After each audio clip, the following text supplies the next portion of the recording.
السلام عليكم ورحمة الله وبركاته. بسم الله الرحمن الرحيم. الحمد لله رب العالمين والصلاة والسلام على رسوله الأمين. أما بعد. Virus వ్యాప్తి చెందకుండా మన పూర్వీకులు సలఫ్ ఏం చేశారు? ఇలాంటి పరిస్థితులలో మనం చేయవలసిన పని ఏమిటి? ఇన్షా అల్లా 2-3 సంఘటనలు తెలుసుకునే ప్రయత్నం చేద్దాం. 18వ హిజ్రీ కాలం నాటి సంఘటన. అమర్ బిన్ ఆస్ రదియల్లాహు తఆలా అన్హు వారు షామ్ సిరియాకి గవర్నర్గా ఉండేవారు. ఇది తారీఖ్ అత్-తబరీలో సంపుటం 4 పేజీ 62లో ఈ వృత్తాంతం పొందుపరచబడి ఉంది. అమర్ బిన్ ఆస్ రదియల్లాహు తఆలా అన్హు వారు అలాంటి విపత్కర పరిస్థితులలో తీసుకున్న ముందు జాగ్రత్తలు, సుబ్హానల్లా, ప్రపంచ దేశాల గవర్నర్లు కూడా ముందు జాగ్రత్తలు తీసుకోవాలి. మనమందరము ఈ మహమ్మారి నుండి ఇబ్బంది పడుతూ ఉన్నాం. ప్రపంచమంతా ఈ వైరస్ బారిన పడి అతలాకుతలమవుతుంది. 2 లక్షలకు పైగా ప్రజలు ప్రాణాలను కోల్పోయిన పరిస్థితి. రోజు రోజుకి ఈ సంఖ్య పెరుగుతూనే పోతుంది. ఇలాంటి వైరస్ వ్యాప్తి చెందిన సమయంలో అమర్ బిన్ ఆస్ రదియల్లాహు తఆలా అన్హు వారు ప్రజలతో అన్నారు, అయ్యుహన్నాస్, ఇన్న హాదల్ వజఅ ఇదా వఖఅ ఫఇన్నమా యష్తఇలు ఇష్తిఆల అన్నార్ ఫతజబ్బలు మిన్హు ఫిల్ జిబాల్. ఆయన అన్నారు, ఓ ప్రజలారా, ఈ ప్రాణాంతక రోగం ఏర్పడినప్పుడు అగ్ని మాదిరిగా ఉంటుంది, అందరినీ కాల్చి అది బూడిద చేసేస్తుంది, అందుకే కొండలలోనికి వెళ్ళిపోండి అని అన్నారు.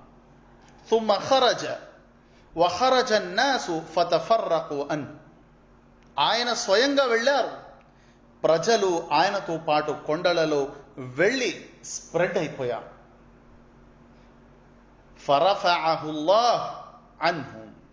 అల్లాహ్ సుబ్హానహు వ తఆలా వారందరినీ ఈ రోగం నుండి రక్షించాడు. చెప్పబడుతుంది 20 నుండి 25 వేల మంది లేదా 25 వేల నుండి 30 వేల మంది వరకు ఈ జబ్బుకు గురి అయి మరణించారు. ఉమర్ బిన్ ఖత్తాబ్ రదియల్లాహు తఆలా అన్హు వారికి తెలిసినప్పుడు ఉల్లేఖకుడు అంటూ ఉన్నారు, ఫవల్లాహి మా కరిహహు. అల్లాహ్ సాక్షిగా ఆయన అమర్ బిన్ ఆస్ రదియల్లాహు తఆలా అన్హు వారి ఈ జాగ్రత్తను అయిష్టకరంగా భావించలేదు. అమర్ బిన్ ఆస్ రదియల్లాహు అన్హు వారు తీసుకున్న ఈ ముందు జాగ్రత్తను ఆయన ఇష్టపడ్డారు. ఇంకో సంఘటన మీ ముందు పెడతాను. 478వ హిజ్రీ కాలపు సంఘటన. మనం ఇప్పుడు 1441వ హిజ్రీ కాలంలో జీవిస్తూ ఉన్నాము. అల్ బిదాయా వన్ నిహాయా సంపుటం 12 పేజీ సంఖ్య 127లో ఈ సంఘటన ఉంది. హాఫిజ్ ఇబ్న్ కసీర్ రహ్మతుల్లాహి అలైహి వారు అంటూ ఉన్నారు, తీవ్రమైన జ్వరం కారణంగా షామ్, ఇరాక్, హిజాజ్లో తాఊన్ ప్రాణాంతక రోగం ప్రబలిపోయింది. జంతువులు సైతం చనిపోయాయి. పాలు, మాంసము కరువయ్యింది. వేడి గాలులు వీచాయి. తుఫాను వచ్చింది. వృక్షాలన్నీ వేరులతో సహా పెకలించబడ్డాయి.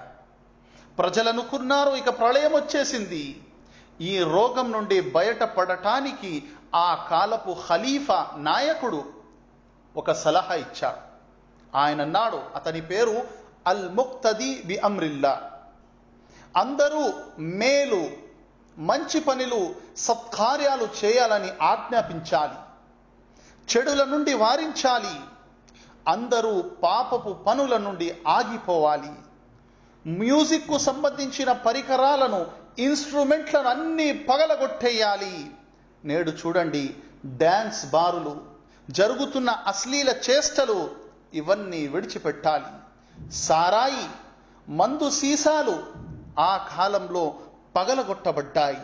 కానీ నేడు చూడండి, అల్లాహు అక్బర్, ఈ మహమ్మారిలో ఇంత తీవ్రమైన విపత్కర పరిస్థితుల్లోనూ ఎంతగా ప్రజలు ఆ చెడు వ్యసనానికి లోనై జీవితాన్ని గడుపుతూ ఉన్నారు. అదేవిధంగా రాజ్యములో వ్యభిచారము చేసే వారిని తరిమి కొట్టడం, బాయ్కాట్ చేయడం జరిగింది. కొంత సమయం తరువాత అల్లాహ్ ఈ రోగాన్ని వారి నుండి దూరము చేశాడు, వారిని సంరక్షించాడు. ఇంకో సంఘటన మీ ముందు ఉంచుతాను. 449వ హిజ్రీ కాలపు సంఘటన. మనం ఇప్పుడు 1441వ హిజ్రీ కాలంలో ఉన్నాము. అల్ బిదాయా వన్ నిహాయా సంపుటము 12 పేజీ సంఖ్య 89లో ఈ వృత్తాంతం ఉంది. బగ్దాద్ మరియు హవాస్ ప్రాంతంలో ఒక రోగం ప్రబలిపోయింది. ఆకలి చావులు ఎక్కువయ్యాయి, వైరస్ వ్యాపించిపోయింది, ధరలు పెరిగిపోయాయి. దాదాపు 1,00,000 వరకు ప్రజలు ఆ రోగంలో మరణించారు. పరిస్థితులు చాలా దారుణంగా తయారయ్యాయి. కఠినమైన పరీక్షాకాలం ఎదురయ్యింది. సుబ్హానల్లాహ్. వలైస లిన్నాస షుగులున్ ఫిల్ లైలి వన్ నహారి ఇల్లా గుస్లుల్ అమ్వాత్ వతజ్హీజుహుం వదఫ్నుహుం. అల్లాహు అక్బర్. రేయింబవళ్ళు రాత్రి పగలు ప్రజలకు ఒకటే పని. మృతి చెందిన వారికి స్నానం చేయించడం, గుసులు చేయించడం, పూడ్చిపెట్టడం. పరిస్థితి ఎంతలా తయారయ్యిందంటే గొయ్యి తవ్వేవాడు గోతిని తవ్వి 20 మందిని 30 మందిని ఒకే గోతిలో సమాధి చేసేవాడు. అల్లాహు అక్బర్. ఈ రోజు చూడండి, ఈ కరోనా వైరస్ కారణంగా 2 లక్షలకు పైగా ప్రజలు ప్రపంచాన్ని విడిచి వెళ్ళిపోయారు. కొన్ని చోట్ల సమాధులను ముందు నుండే తయారు చేసి పెట్టేస్తూ ఉన్నారు. కొన్ని చోట్ల పూడ్చేందుకు చోటు కరువు అయ్యింది. అల్లాహు అక్బర్, అల్లాహు అక్బర్. ఆ కాలంలో ఫకీర్లకు దినారులు అంటే అర్థించే వారికి దినారులు, దిర్హములు ఇస్తే వారనేవారు అనా ఉరీదు కిస్రా, నాకు రొట్టె ముక్క కావాలి చెప్పబడుతుంది. ఆ కాలంలో ప్రజలు జంతువులను తినడం మొదలు పెట్టేశారు. ఉరీదు మా యసుద్దు జూఇ, నాకు రొట్టె ముక్క కావాలి నా ఆకలి తీరటానికి. ప్రజలు మన్నింపు, క్షమాపణ కోరారు అల్లాహ్తో. వతాబన్నాస, దాన ధర్మాలు చేశారు. అల్లాహ్ ఈ రోగము నుండి వారిని రక్షించాడు. ప్రియులారా, ఇలాంటి తీవ్రమైన ఘోరమైన పరిస్థితులలో మనందరము చేయాల్సిన పని దాన ధర్మాలు చెయ్యాలి, సదఖా చెయ్యాలి, తౌబా ఇస్తగఫార్, మన్నింపు వేడుకోవాలి, క్షమాపణ కోరాలి. సలఫు సాలిహీన్, మన పూర్వీకుల అడుగజాడల్లో మనం నడవాలి.